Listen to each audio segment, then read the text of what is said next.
Guntur MP Galla జయదేవ్కు సవాల్ విసిరారు Janasena MP అభ్యర్థి బోనబోయిన శ్రీనివాస్ యాదవ్. ఈసారి ఎన్నికల్లో 1,00,000 ఓట్ల తేడాతో గల్లాను ఓడిస్తానన్నారు. టీడీపీ మాజీ కార్పొరేటర్లు, ఎంపీపీలు కూడా గుర్తుపట్టలేని గల్లాకు ఓటు అడిగేందుకు అర్హత లేదని ఆరోపించారు. అభివృద్ధి పేరుతో గల్లా జయదేవ్ కమిషన్లకి కక్కుర్తి పడ్డారని విమర్శించారు. సింగపూర్ తీసుకొచ్చి గుంటూరులో పెట్టినట్లు, అభివృద్ధి పనులన్నీ తానే చేసినట్లు చెప్పుకోవడం సిగ్గుచేటు అన్నారు. మార్పు రావాలంటే జనసేన అధికారంలోకి రావాలన్నారు శ్రీనివాస్. మోదుగుల వేణుగోపాల్ రెడ్డి స్థాయి నాదైతే కాదు. ఎందుకంటే చిల్లర పనులు చేయడం నా చేత కాదు. చిల్లర నాయకుడు మోదుగుల వేణుగోపాల్ రెడ్డి. అతని పక్కన ఒక 2-3 ఉంటారు చిల్లర నాయకులు. తమిళనాడు నుంచి 2 వచ్చారు, బెంగళూరు నుంచి ఒకడు వచ్చాడు.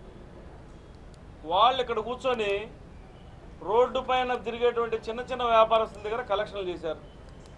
అందుకని నా స్థాయి మాత్రం అది కాదు.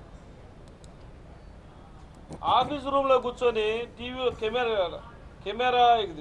కెమెరాల ద్వారా టీవీలో చూసుకుంటా ఎవరెవరు వెయిట్ చేస్తున్నారు నా కోసం పైశాచిక ఆనందం పొందే స్థాయి మాత్రం నాది కాదు. సీసీ కెమెరాలు చూసుకుంటా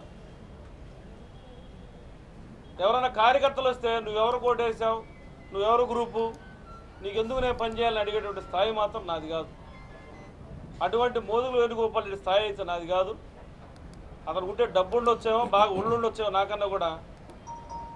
స్థాయి మాత్రం నా స్థాయి అయితే అతనిది కాదు. అతని స్థాయికి నేను మాత్రం దిగజారలేను. చిల్లర రాజకీయాలు చేసినటువంటి మోదుగుల వేణుగోపాల్ రెడ్డి స్థాయి చెప్పుకోవడానికి కూడా సిగ్గు నాకు. అతను కనుక స్థాయి గురించి మాట్లాడదలుచుకుంటే కూర్చుందాం ఎక్కడైనా సరే, ప్రెస్ను పెట్టుకొని. నా గురించి అతను చెప్పానంటే అతని గురించి నేను చెప్తా. నేను చేసిన ఆరోపణలో ఏ ఆరోపణ అయినా సరే నేను సమర్థంగా నిరూపిస్తా. నా పైన ఏదైనా ఆరోపణ చేయమనండి. ఇంకోటి కూడా చెప్తా, నేను అర్బన్ బ్యాంక్ ఎలక్షన్లప్పుడు ఎన్ని నాటకాలు ఆడాడో కూడా తెలుసు. ఎన్ని నాటకాలు ఆడాడో కూడా తెలుసు అందరికీ, ప్రజలందరికీ, కార్యకర్తలందరికీ. ఆ రోజున ఎలక్షన్ జరగకుండా చేయడానికి కోసం కానివ్వండి, అవతల పార్టీ వారితో డబ్బులు మాట్లాడుకొని నన్ను ఆపాలని ప్రయత్నం చేసినటువంటి సందర్భం కూడా తెలుసు అందరికీ.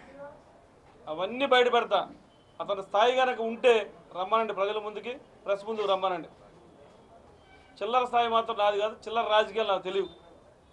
అవినీతి సొమ్ము వసూలు చేసుకొని ఊరగా షోక్గా విదేశాలు తిరిగేటువంటి మనస్తత్వం నాది కాదు. కాబట్టి అతని స్థాయి గురించి నేను అసలు పట్టించుకోదలుచుకోలేదు. For more updates, please subscribe 99 TV Telugu.